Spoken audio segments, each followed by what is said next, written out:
Hey friends, welcome to the Church Planting Podcast. I'm Greg Nettle and I serve as president of Stadia Church Planting, where our vision is to help every child on the planet have a church, the hope of Jesus and community that they can experience. We do this by helping you start thriving, growing, multiplying churches for the next generation. I reconnected with a longtime friend, Scott Todd, for this episode of the Church Planting Podcast. Scott and I were involved in church planting and caring for children together years ago, and now we're back at it again together. Dr. Scott Todd serves as president of One Child, and he's the co-founder for Bridgeley. You're going to want to hear what this young leader has to say about the future of our generations around the world, United States and literally around the world, next generation, how we reach them, how we care for them with the good news of Jesus Christ on the Church Planting Podcast. Dr. Scott Todd on the Church Planting Podcast. Scott, welcome, man. Thanks for being on this episode. Hey, Greg, it's great to connect with you, and I'm honored to be on your show. So, I mean, we've had a long history together. I was trying to remember. So I've been with Stadia now for 11 years, I believe, and I think it was prior to that. I mean, you actually came out and spoke at River Tree for us when I was the senior pastor of River Tree Christian Church, right?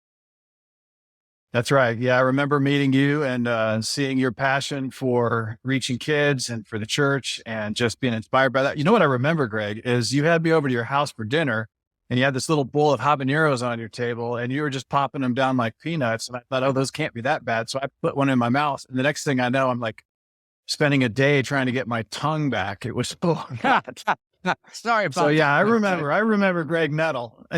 Dude, you were down in South America with me all the time working with children. So I just figured you liked all that spicy food, man. Right.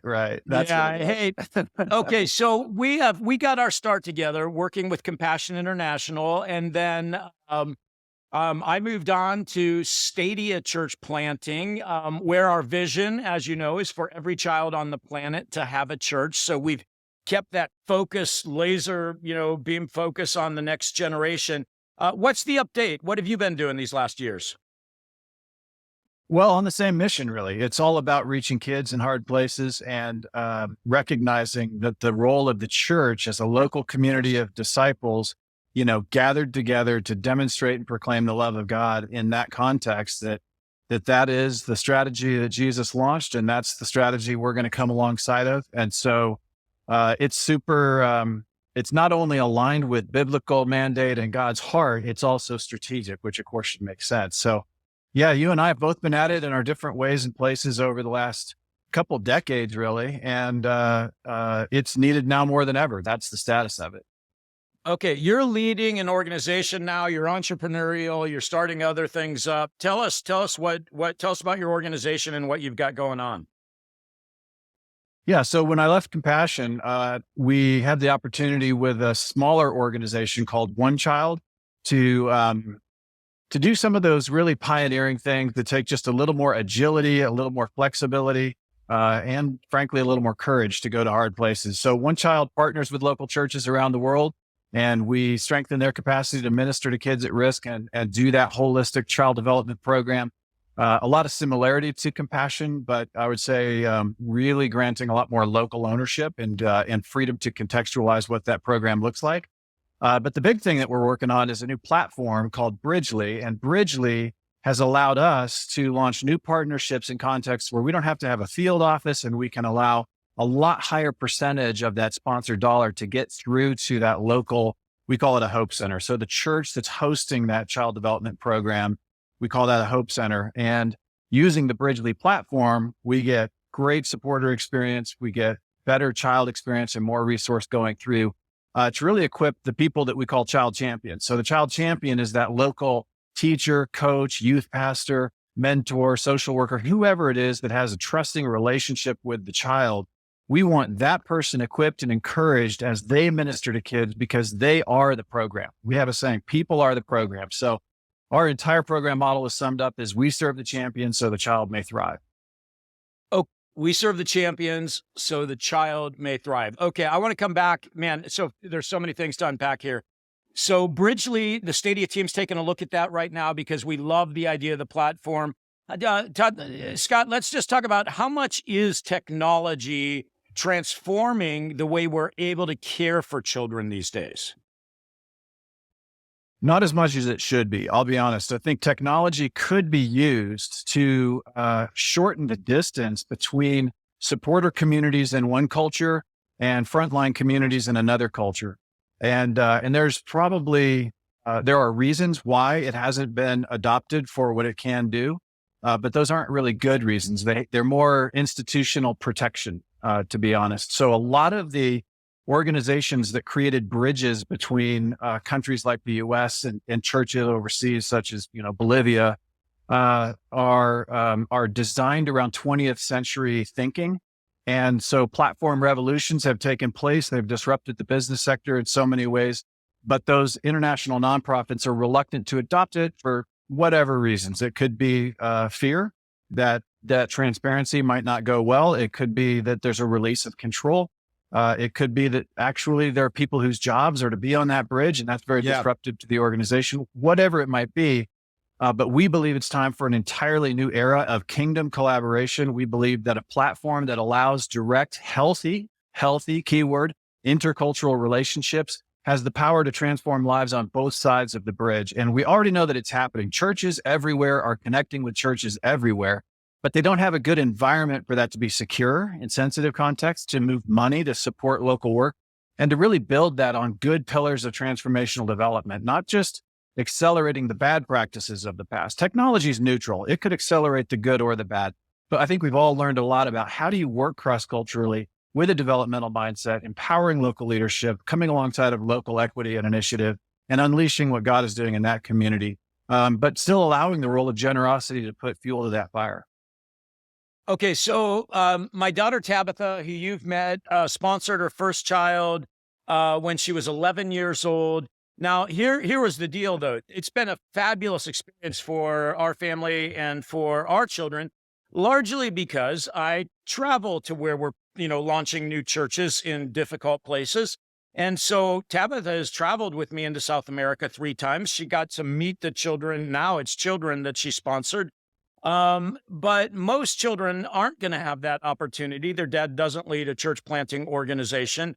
How does Bridgeley help with that, let's say 13-year-old little boy who sponsors a child, let's say in India, right? So a really difficult country to, how does Bridgeley bridge that gap, if you will? Yeah, thank you. That's so, first of all, awesome. What you did with Tabitha, fantastic. I had a similar experience I have 4 sons. We connected to each of them with sponsored kids. And it was really good. They would get letters and they would write letters and they would pray and those things that, it expands their worldview. It engages them in ministry. Yeah, all of that. It's fantastic.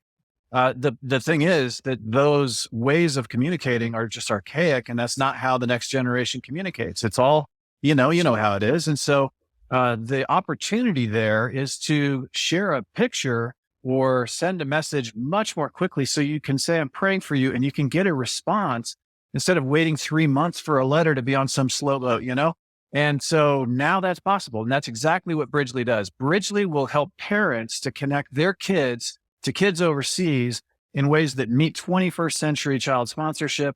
Again, it's got child protection, it's got moderation, it's got all the right things there, but it allows for kids to meet each other across culture and to learn about other cultures. And it accelerates all those good things that you did for Tabitha and the things that I did for my sons as well. So Bridgeley is designed for exactly that. I just had a conversation yesterday with a parent, and I won't use the language they did, but the intent was, how do we get our entitled children in the USA to be, I'll say it this way, less entitled, more loving, more compassionate. And I was saying to him, man, one of the best things we did was getting our children involved with children from, other countries, most frequently those that were living in third world poverty, which is very different from poverty in the United States. There's no safety net or anything in third world countries. And, but at the same time, my thing is, the best way is if you can take a trip and stuff. but it sounds like Bridgeley. So where do people go if they want to find out more about this? What's the real pragmatic step for them to take, Scott? So Bridgeley, the app, you can go to the App Store and get it. You can go to bridgeley.org to learn more about what Bridgeley's doing. One Child is using Bridgeley. So One Child is a child development organization that's using that platform to connect people with the causes that they believe in and help kids around the world. So, you can go to One Child or reach out to us and we can set you up in a cause community. That's what those are called. Or go to Bridgeley and learn more and just download the app and you'll see it. Now we're just getting started. Let me be clear. We just launched. We have a handful of pioneering partners, but it's been so cool to see the engagement already start to climb. Okay. So if we want to sponsor a child through One Child though, what's the website we go to? Well, onechild.org would be where you .org. go to sponsor a child. Yes. Yeah. Yes. Okay. And you can sponsor a child at onechild.org. But if you want to sponsor a child with One Child, but using the Bridgeley system, get Bridgeley, look at the cause communities, find one of them. There's a little green kind of child profile logo that's there, and that'll be a One Child supported cause community. And there's kids ready for sponsorship in Uganda. We're launching in Pakistan. We've got programs going and there's been so much new stuff. So yeah, go to Bridgeley, look for the One Child supported programs and get connected. Okay. I love that. Now I'm going to shift gears now because not only are you a frontline worker, but man, you are a well-educated thinker. And let's just talk about what you're seeing in the US and globally when it comes to children. Well, are there new risks arising? Are they the same old risks? Are we making progress? I mean, I know I'm asking a lot of questions there, but give me some, are you hopeful, Scott? I mean, let's just start out with that. You have to stay hopeful, Greg, no matter what the circumstances, right? That belief that in the end, we know who wins and that we know the role of the church in that victory and that we know that if we're faithful, we follow a God with whom anything is possible. So we don't want to take our eyes off of him. We run our race with our eyes fixed on the author and perfecter of our faith. We don't run our race looking at our feet or looking at all the obstacles or challenges. So we can look around at the world and see all kinds of hard things. We see society going in directions that are very difficult. We see polarization and argument and tension, even within the church, certainly in the US and many other high income contexts. But I am absolutely hopeful. I believe that God is on the move. I think that we could be entering the right season for a reformation and a kind of a rejuvenation of the church's role in society. And that's what I pray for. That's what I work for. And one of the things that I think could fuel that is when we take a more humble posture toward those other believers in other countries that we've historically seen as like our mission field and recognize, man, they have faith. They have resilience. They have navigated in much tougher situations than we face, and we could learn a lot from all that they've been through. So there's sort of an everywhere to everywhere missional environment globally, and that's what I love. I just love seeing churches connect across cultures, not so that one's the hero of the other, side story, but so that they can be sources of mutual learning, mutual encouragement, and that's what we need. We need purpose. Honestly, I think part of what's happening in our society is we're just adrift in entertainment and nothing becomes meaningful. And that's specifically for the next generation. So when we engage young people in a cause that's way bigger than themselves and it matters and they sense that it matters, they're hungry for that. And that's something the church absolutely needs to do and continue doing well. Okay. So this purpose idea, I think about it, my son's a sophomore in high school. He's 15 years old. He loves gaming. He's doing really well in school, right? But he hasn't been attached yet to the global needs.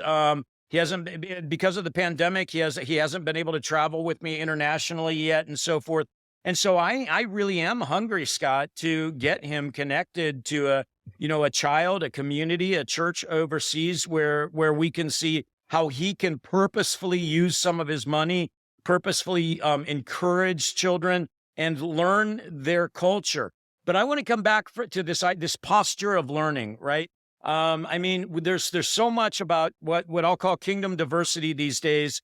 And one of the most important things I think that we can do as followers of Jesus, as church planters, as church leaders, is to embrace a posture of learning. Because I think what we're both seeing coming out of South America, so many South Americans coming into the United States who have deep, deep faith in Jesus and who are becoming some of our most prolific church planters in the United States. Next year, 2 million people will receive professional visas from India to come into the United States. And one of our goals is to train some of our church planters in India to be church planters in the United States when they come over. What are you seeing from your context of working overseas? What can we learn in the United States context from people who are working overseas? So many things. That'd be a long list. The first one that comes to mind is courage. They have a courageous faith. And especially if you mention India, what does it take to live out your faith in that context?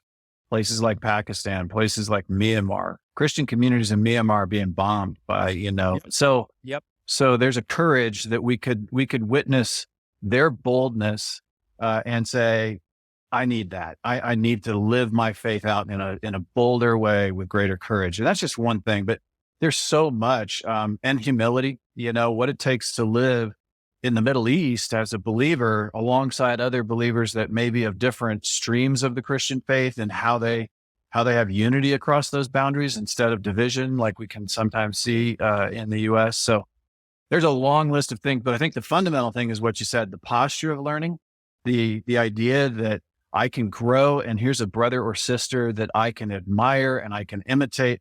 And we're all doing that for each other. I want to idolize anybody, but imitate me as I imitate Christ. If all of us as disciples can honestly say that, and then we each do our best to follow Jesus and reflect who he is in our skin, then when we see that in each other, we should be inspired by that. And so crossing culture with that, building unity across culture, and coming back to purpose and meaning. I mean, what you said about your son, I completely relate. Obviously, when you can take a younger person across culture and a direct experience, that's just, you can't beat that. But for a ton of people, that's not realistic. It's not possible. So finding ways to engage that next generation in a cause that's bigger than themselves. And the Bridgeley platform through child sponsorship with One Child is one way to do that. They build relationship, they learn, they can share experiences, and it's honestly two ways. So that's a tool, but it has to be wrapped around with parenting that says, I see you as a young person, not as an object of mission, not as a, problem to solve. I see you as a solution. I see you as an agent of change, and I see you as an instrument that God can use right now to strengthen the church. And here's the thing. Young people have always had good common sense. They don't buy the BS, right? They see it for what it is, and they will say, this world is screwed up. And that is so true. So get together with that point of view. And I'm not saying you with your son per se, but anybody, especially with a teenager, to just say, you know what? The world is screwed up. There's a whole lot of things that are messed up. So we have a choice to make. We're either going to just accept that and become sort of defeated or be drawn into it, part of it, or we're going to say, no, it's time to make this better. There's places for healing. There's places for dreaming. There's places for fixing things and getting out of a lot of the muck and conflict and all the stuff that's going on and being agents of positive change. And that's what God has called us to do. So rather than waiting to grow up to do those things, get busy right now, because you might be the most powerful kingdom advancing agent you will ever be in your whole life when you're a teenager. Oh, man. Yeah. Okay. That's just all gold, Scott. Thank you for that. Be an agent of change now. Be the person who makes a difference. It's screwed up, admit that, but hey, let's do what we can right now. Scott, let me ask you this. How old are your 4 sons now? Yeah, the oldest turned 29 2 days ago, which is just kind of, how can I be that old, right? The next one's 27, and then 25, and then 17. So we have a bit of a spread, and the oldest 3 are now all married. So it's a whole new stage of life. Wow. Okay. So let me ask you this. You and your wife, what would you say? You go, hey, here are a couple things we think we did pretty well in raising our boys. we did our best with boundaries on screen time and on, the media world. I think that's just a struggle for everybody, and it changed year over year as you look back, right? Where we are today is not where we were when the oldest one was a teenager. That's changed, but helping them gauge. There's this Greek philosopher that says the soul is dyed the color of its thoughts. Think only on those things which can bear the light of day. And I know it's not scripture, but it's so good. And I'm like, what are you feeding your mind? So that was one thing I think we did well to try to guard them with that. The second, we did connect them with kids overseas and the opportunity to sponsor and write letters and pray. And we were always trying to stretch their worldview and give them perspective, because they live in this little narrow space of a high school in suburban America and that world. And so anything that we could do to help them see that for what it is and perspective. And so I think that went well. We did also, like you, we had the opportunity to take kids overseas and have them have those direct relations. I wish Bridgeley existed when they were little. I think they would have just loved those opportunities. And praying for our kids. And honestly, at the end of the day, you do everything you can to provide protection and opportunity for your son, your daughter, but they are in God's hands. And so I just, for anyone who's listening, who's struggling a little in this area with maybe a son or a daughter who's not doing so well, don't feel like it is that they are a product of your work to shape them. You have a role to play. You demonstrate love, you coach, you encourage, you listen, you support, you give opportunity. But at the end of the day, they are an individual made in God's image, loved by him, and their faith journey is owned by him. And so accept that, have peace with that, know that he loves them even more than you do. And that's part of us growing as parents, to just trust God with our kids. Okay, Scott, you talked about, and I love what you're calling the churches that are working with the children on the front lines. You're calling them hope centers. And I just love that what you're calling them. So what is the church's role? Because what I think happens is, we think, okay, there's one set of things that a church can do in a poverty area, and there's another set of things that a church can do in Cleveland, Ohio, where I live. But what are some commonalities? What's the church's role when we think about, birth to 18? What should we be doing as church planters and church leaders?